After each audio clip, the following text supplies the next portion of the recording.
कहते हैं मनुष्य जीवन में युवा काल एक स्वर्ण काल होता है।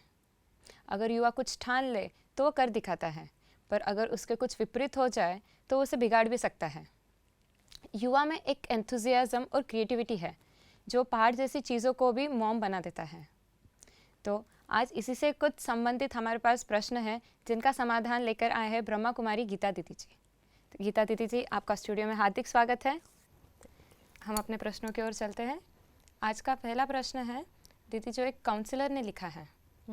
उनका कहना है कि आजकल के यूथ को क्या हो गया है। एज वो काउंसलर है तो उनके पास ऐसे माता पिता आते हैं जो अपने बच्चों को लेके आते हैं जो डिप्रेशन में है।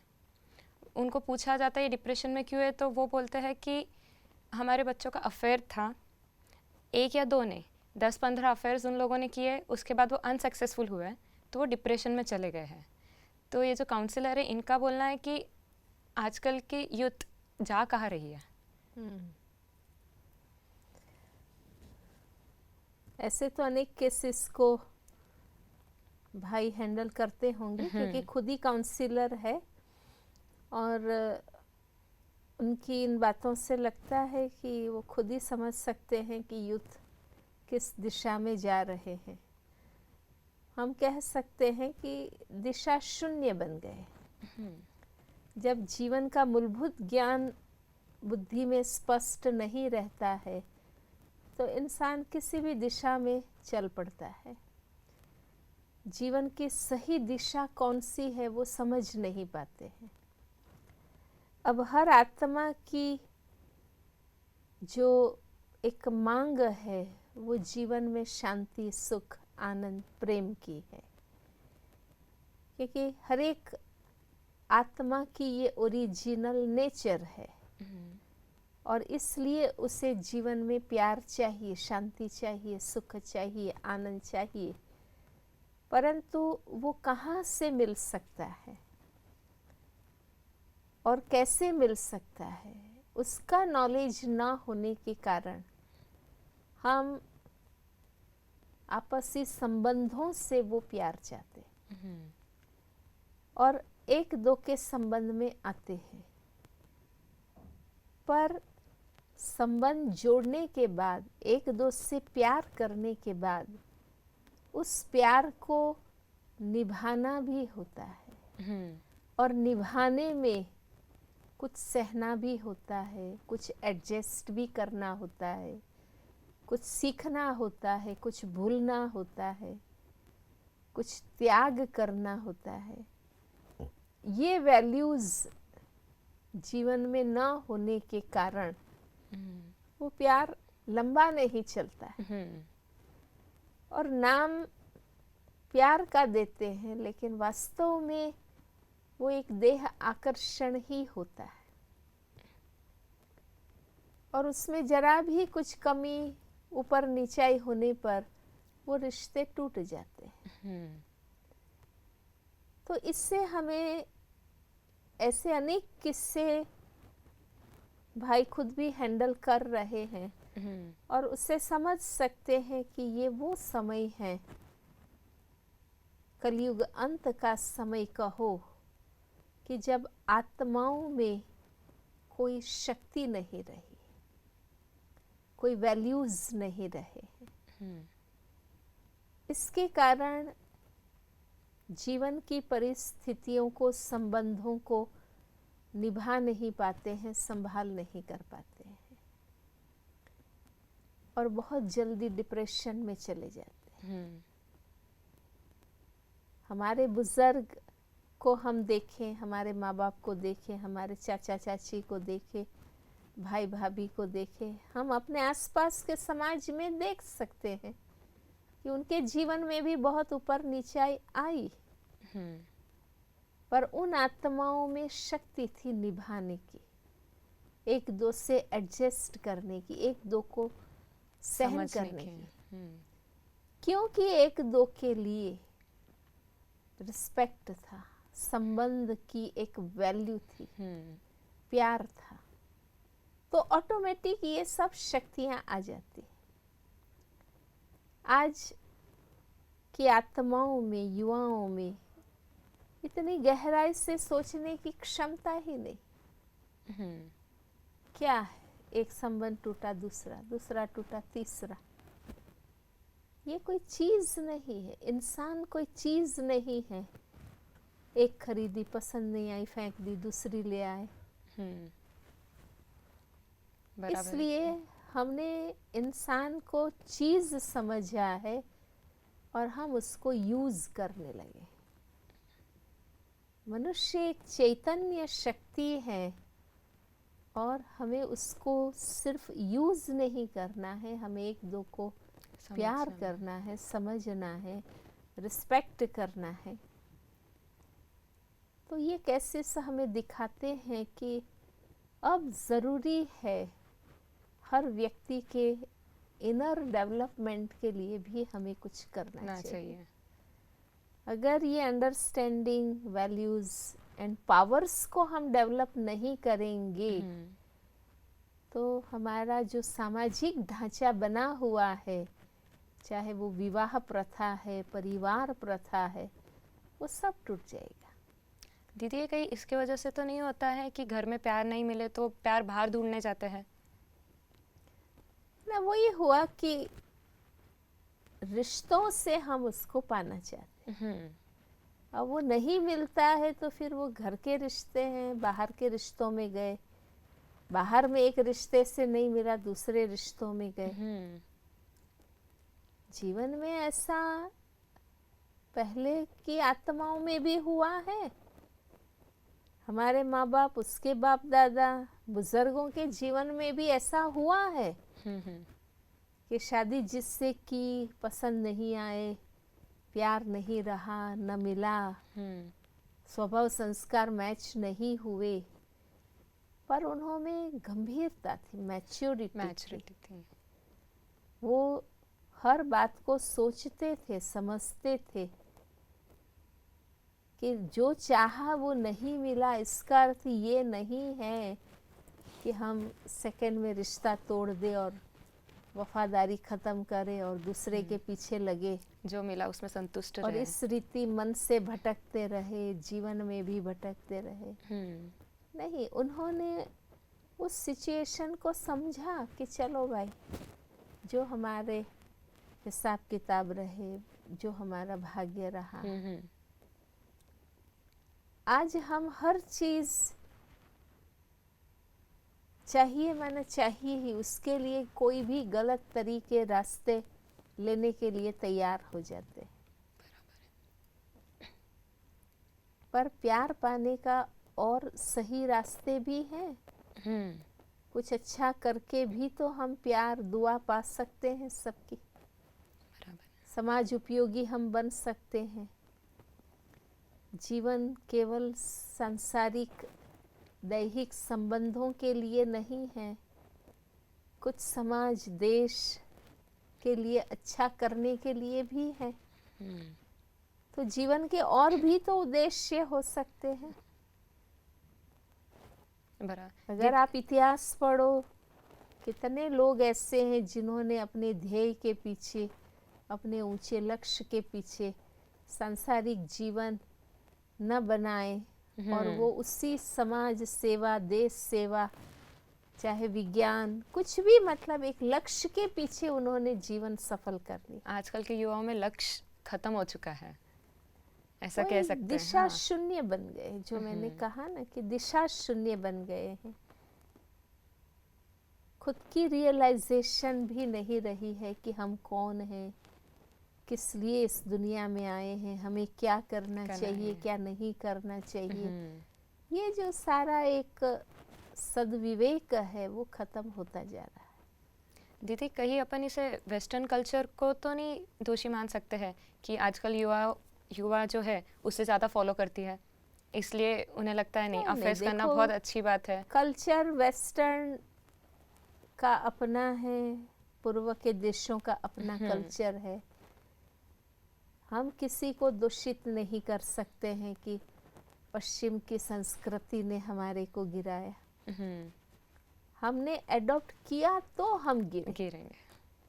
संस्कृति अपने स्थान पर है, अगर हमने वो अपने जीवन में नहीं लाई होती, तो हमारी ये हालत नहीं होती। हम्म आज भी कई लोग हैं जो ऐसे प्रवाह से अलग है, उन्होंने अपनी दिशा निश्चित करके रखी है, वो बुरे परिणामों से मुक्त है क्योंकि उन्होंने आंखें बंद करके किसी को भी फॉलो नहीं किया। तो हम दूसरों को दोषित क्यों करते हैं? हाँ बराबर। जीवन में क्या लाना क्या नहीं लाना ये हमारा अपना निर्णय होता है। दुनिया में सब कुछ मिलता है, आपको क्या लेना है? जो चॉइस सही है इज वो योर्स। आपको ये चूज करना है कि आपको जीवन में क्या करना है। तो समय, कोई समय को दोषित करता है, समय ही ऐसा है, हर कोई ऐसा कर रहे हैं इसलिए हम ऐसा कर रहे हैं, जमाना ऐसा है, लोग ऐसे हैं। दीदी ये आजकल एक आदत पड़ी है दूसरों को दोषित करने की। आजकल युवा ये भी सोचते हैं कि उनकी प्रेस्टीज बढ़ जाएगी, हमारे पास इतने गर्लफ्रेंड्स है, इतने बॉयफ्रेंड्स है, तो कहीं ये सोच के भी वो ज़्यादा अफेयर्स ना कर ले। ऐसा भी होता है कि लोगों को बताने के लिए। देखो, फ्रेंडशिप अपने आप में एक अच्छी चीज़ है, पर फ्रेंडशिप के नाम पर आप मित्र संबंध की मर्यादा को पार कर जाएं और रिश्तों को नाम नहीं देते हैं पर वो सारे क्रियाओं में चले जाते हैं, ये तो बहुत गलत है ना। फ्रेंडशिप तो बहुत अच्छी चीज़ है। फ्रेंड्स को बताने के लिए उनके प्रेस्टीज रखते हैं कि नहीं मेरे पास इतने हैं, तुम्हारे पास कितने हैं। ऐसा आजकल होता है युवाओं में, कंपेयर करते हैं वो। फ्रेंडशिप निभाना वो बड़ी चीज़ है। एक दो के मित्र बनकर अच्छा सीखना, सिखाना और समय पर मदद करना। इतना सच्चा मित्र वो है जो समय पर साथ देते। ऐसे दिखावे के लिए इकट्ठा करना तो फिर तो रिजल्ट डिप्रेशन का ही आएगा। जब आपने दिखावे के ही रिश्ते किए हैं तो समय पर वो तो बेवफाई दिखाएंगे आपको और उसका रिजल्ट डिप्रेशन ही होगा। इससे तो क्यों नहीं, भले दो चार ही मित्र हों पर सच्ची मित्रता हो, अच्छी मित्रता हो, एक दो को हम सावधान कर सके, एक दो को हम बचा सके गलत रास्ते पर जाते हुए, वो जरूरी है। सही बात है दीदी। तो हम ये जो काउंसलर जी है इन्हें हम बोल सकते हैं कि अगर जो आपके पास आए तो उन्हें आप समझाए, उनके अंतर मन को सुधारे, उन्हें बोले कि एक राह दे। और थोड़ा काउंसलर हैं तो उनके संपर्क में तो ऐसे बहुत लोग आते होंगे, तो खुद भी अगर वो महसूस करेंगे कि आज इनर डेवलपमेंट, स्पिरिचुअल पावर्स की ज़रूरत है और उस दिशा में हमें कुछ मेडिटेशन, नॉलेज, कुछ मन बुद्धि को एम्पावर करने वाली एक्सरसाइज, उन्हें सब सिखाए, हाँ जरूरी है। और उसके लिए काउंसलर्स की मदद में भी काफ़ी संस्थाएं आ सकती हैं, पर वो खुद समझे कि स्पिरिचुअलिटी ही इसका सॉल्यूशन है, क्योंकि स्पिरिचुअलिटी ही इनर पावर्स को डेवलप कर सकती है। मेडिटेशन से हम अपने आप को एम्पावर कर सकते हैं। ये खुद अपना अनुभव ऐसा बनाए, क्योंकि अनेक लोग आपके पास तो अपना प्रॉब्लम लेके आते, कंफ्यूजन लेकर ही आएंगे। अगर आप ही ऐसे सोचते रहेंगे कि ये क्या हो रहा है आज के युवा को, तो आप रास्ता कैसे दिखाएंगे? इसलिए आप खुद मेडिटेशन करें, एक्सपीरियंस करें कि योग से, ज्ञान और ध्यान से कितनी हमारी आंतरिक शक्ति का विकास होता है। तो आप युवाओं को भी गाइड कर सकते हैं। एक या आप संस्था बनाए, लोगों को इकट्ठा करे और जैसे बोलते हैं ना संदेश दे, वैसे भी कर सकते हैं। एटलीस्ट जो उनके संपर्क में आते हैं उनको भी थोड़ा गाइड करेंगे तो अच्छा रहेगा। सही बात है। जहाँ दुनियावी कोई सॉल्यूशन नहीं है, स्पिरिचुअलिटी एक ऐसा इटर्नल सॉल्यूशन है कि वो हमें एटलीस्ट अपने आप में खड़ा रहने की और जीने की शक्ति देती है। तो उसको समझना बहुत जरूरी है। धार्मिक क्रियाएं, सांप्रदायिक क्रियाएं, बाह्याचार वो अलग चीज है। मैं इस प्रकार के धार्मिक सांप्रदायिकता की बात नहीं कर रही हूँ, पर जैसे मन और बुद्धि को एम्पावर करने वाली, प्यूरिफाई करने वाली, उनको डिविनाइज करने वाली जो एक्सरसाइज है, जिसको हम मेडिटेशन कहते हैं, अगर वो थोड़ा इंट्रोड्यूस किया जाए तो बहुत फायदा हो सकता है। हम हमारे दर्शकों को भी बता सकते हैं दीदी, जो युवाएं देख रहे हैं, हाँ। उन्हें बोल सकते हैं कि आप मेडिटेशन के द्वारा आपका जो अंतर्मन है उसे संतुलन में ला सकते हैं। उसके बाद नहीं तो कोई एम बनाए अपने लाइफ में, तो आप यहाँ वहाँ नहीं भटकोगे। कोई ऑब्जेक्ट रहेगा तो ही आप सही दिशा में जाओगे और बिल्कुल नहीं भटकोगे। और जैसे दीदी ने कहा है, मेडिटेशन से तो होगा ही, अंतर आत्मा को आप अच्छा रखोगे तो दूसरों के लिए कभी बुरा भी नहीं सोचेंगे। बल्कि हम खुद ये लक्ष्य रखें कि हमें दूसरों को प्यार देना है, तो देने से अपने आप खुद को भी मिलेगा। बराबर। प्यार यहाँ वहाँ ढूंढने से तो नहीं मिलेगा। आप ही खुद को, सबको प्यार करने लगो। हाँ, तो अपने आप प्यार अपने पास आएगा। सही बात है।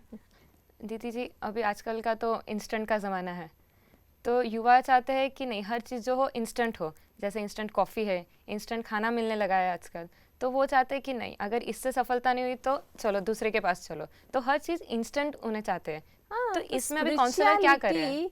तो एक ऐसा साइंस है, स्पिरिचुअलिटी कोई सिर्फ बिलीफ नहीं है, केवल मान्यता नहीं है, भावना या श्रद्धा की बात नहीं है। स्पिरिचुअलिटी तो एक साइंस है। आप सुनो, समझो, प्रैक्टिस में लाओ और एक्सपीरियंस करो। पर दीदी अभी अगर आपको इंस्टेंट चाहिए तो जो आपको कहा जाता है, जैसे आपने कॉफी ली और पी तो आपको भूख मिटेगी, भाई तुरंत बन गई और ले ली।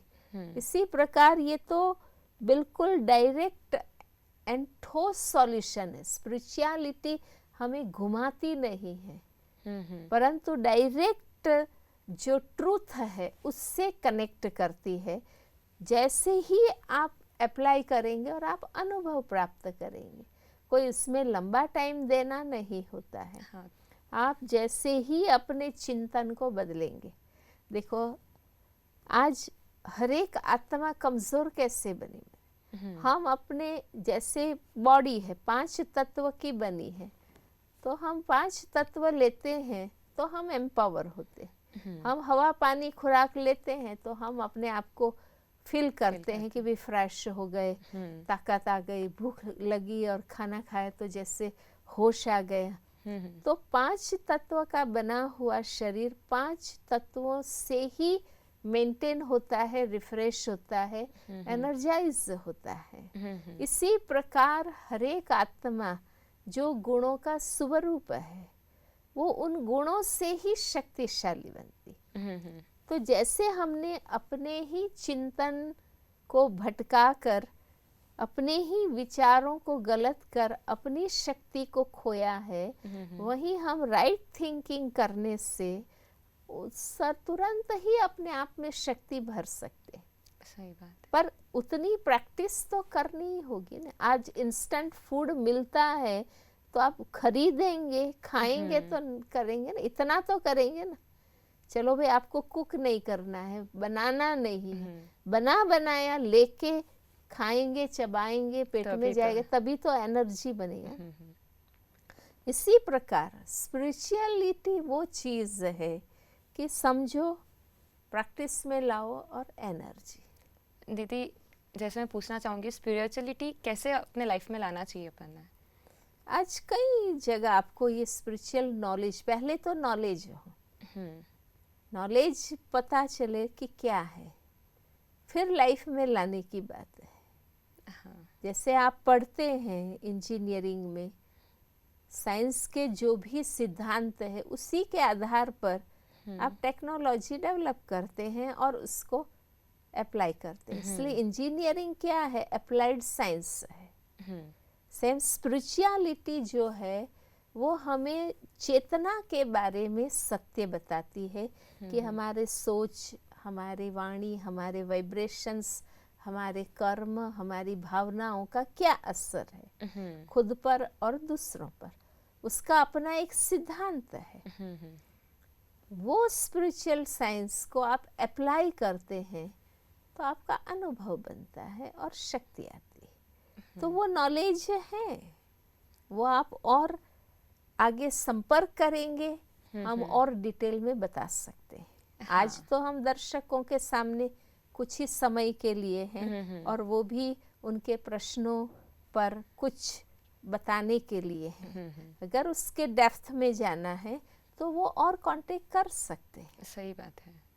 अगर दर्शकों को स्पिरिचुअलिटी के बारे में जानकारी करनी है तो उन्हें और डेप्थ में जाके सब नॉलेज लेना पड़ेगा, तभी स्पिरिचुअलिटी अपन अपने जीवन में धारण कर सकते हैं।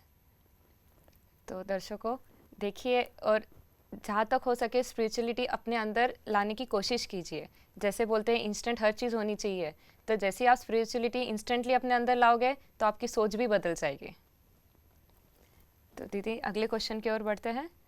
दूसरा क्वेश्चन है, एक बुज़ुर्ग माता है, उन्होंने पूछा है कि आजकल की यूथ जो है हर डे सेलिब्रेट करते हैं, वैलेंटाइंस डे हो, father's day, mother's day, friendship day, brother sister day, सब सेलिब्रेट करते हैं।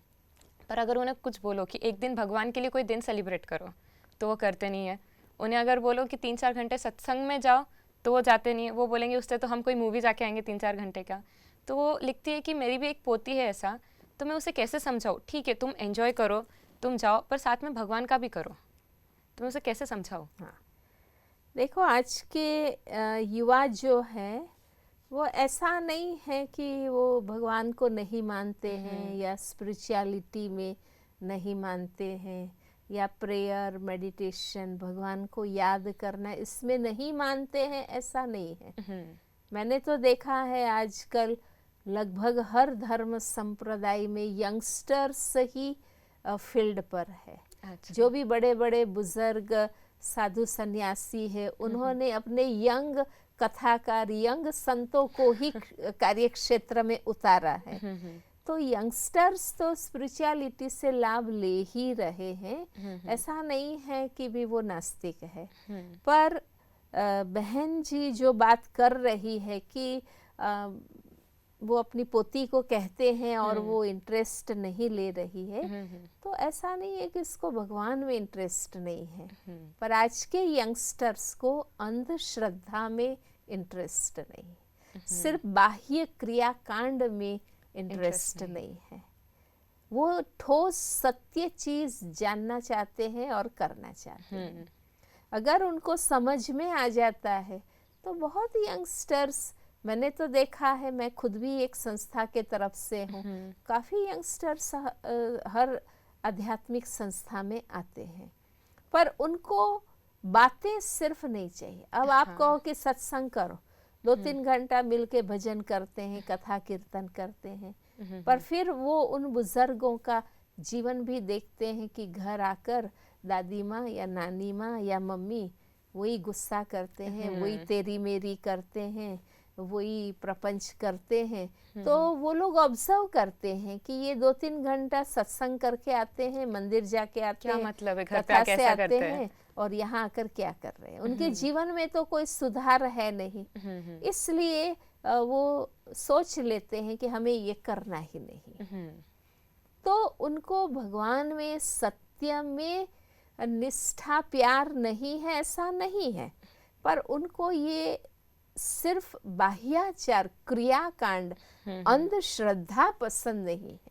उन्हें लगता है सिर्फ मन से याद करो। इसलिए बुजुर्गों को भी सोचना होगा इस दिशा में कि हम सिर्फ धर्म, अध्यात्म, योग, भगवान के नाम पर सिर्फ बातें करते हैं या हमारे चरित्र में भी उसका प्रभाव दिखाते हैं। अगर आपका लाइफ बोलता है कि भगवान जो प्यार का सागर है उनको रोज याद करने से आप भी घर में सबके साथ प्यार स्वरूप बने हैं, तो वो बिलीव करेंगे। आजकल के युवकों को देखने मिलता है कि बाहर जाते हैं मंदिरों में और घर पे आके झगड़ा करते हैं फिर। हाँ, तो वो इसके वजह से भी नहीं सोचते होंगे कि ठीक है हम क्यों जाए फिर मंदिर में, दिल से याद करो भगवान को। इसलिए यंगस्टर्स को आप नास्तिक ना समझे, वो भी सत्य को समझना और ग्रहण करना चाहते हैं, पर हमारे जीवन से उनको दिखाई देना चाहिए, तो हम उनको प्रेरित बोल कर सकते हैं। सकते हैं। दीदी जी, कई ऐसे होते हैं कि ठीक है यंगस्टर्स मानते हैं भगवान को, ऐसा नहीं है, पर भगवान के मंदिर में भी जाएंगे तो कुछ मांगने जाएंगे कि मुझे ये कर दो तो मैं ऐसा करूँगा, आप मुझे इसमें पास कर दो तो फिर मैं ये चढ़ा दूंगा। ये भी बहुत हो रहा है, लेन देन करना है। इच्छाओं को मनवाने के लिए जा रहे हैं, क्योंकि उन्होंने ऐसा देखा भी है कि उनके माँ बाप या बड़े भी देखो कोई ना कोई नहीं नियम लेते हैं, मान्यता लेते हैं कि मेरा ये हो जाएगा तो मैं चलती हुई यात्रा करूंगी, इतना चढ़ावा चढ़ाऊंगी। तो उसने धर्म का रूप वो ही देखा है, तो वो भी समझते हैं कि चलो हम भी अपने स्वार्थ के लिए ये भी एक रास्ता ट्राई करके देखते हैं। अगर माँ बाप हमारी इच्छा पूरी नहीं करते हैं, हम चाहते हैं ऐसा करके नहीं देते हैं, तो वो भी सोचते चलो भगवान के लिए हम भी ट्राई करके देखते हैं। ज्यादातर तो एग्जाम के टाइम पे चले जाते हैं बच्चे, एग्जाम के लिए, रिजल्ट के लिए, नौकरी कोई के लिए, अपने प्यार के लिए। मैंने तो देखा है कि उसी से, क्योंकि उन्होंने अपने आसपास में वो ही देखा है। आज युवा कहाँ से पैदा हुए और कहाँ पले हैं, हमारे बीच में ही पले हैं, हमसे ही पैदा हुए हैं, हमारे बीच में ही पले हैं। तो वो हमें दिन रात देखते हैं। जब वो देखते हैं कि हम धर्म, अध्यात्म, योग का उपयोग इसी रूप से कर रहे हैं, तो वो भी वही कर रहे हैं। इसलिए हम सिर्फ युवाओं को नहीं कहेंगे, पर हम बड़े भी अगर सही उपयोग धर्म का करेंगे कि भगवान के साथ हमारा रिश्ता स्वार्थ का नहीं होना चाहिए। परमात्मा कितनी परम शक्ति है, परम सत्ता है, ऑलमाइटी है, और हम उनसे कितनी छोटी छोटी चीज़ें मांगते हैं। ये तो उचित नहीं है। आज कहते हैं ना भी हीरो की खान पर जाकर एक हीरा लेके आ पाओ तो कैसा लगेगा, है ना। कोई बहुत बड़े सत्ताधीश, चाहे राष्ट्रपति है या प्रधानमंत्री है, उससे जाकर के एक पाई पैसे की चीज़ आप मांग के आएंगे, है ना। तो परमात्मा का उपयोग हम ऐसा नहीं करें। जीवन, भगवान तो हमारे पूरे जीवन को श्रेष्ठ बना सकते हैं। हमारे जीवन की एक दो बातें ठीक नहीं करें, लेकिन पूरे जीवन को वो श्रेष्ठ बनाते हैं। हम सिर्फ मेहनत करें, वो हमारे साथ तो हमेशा ही है।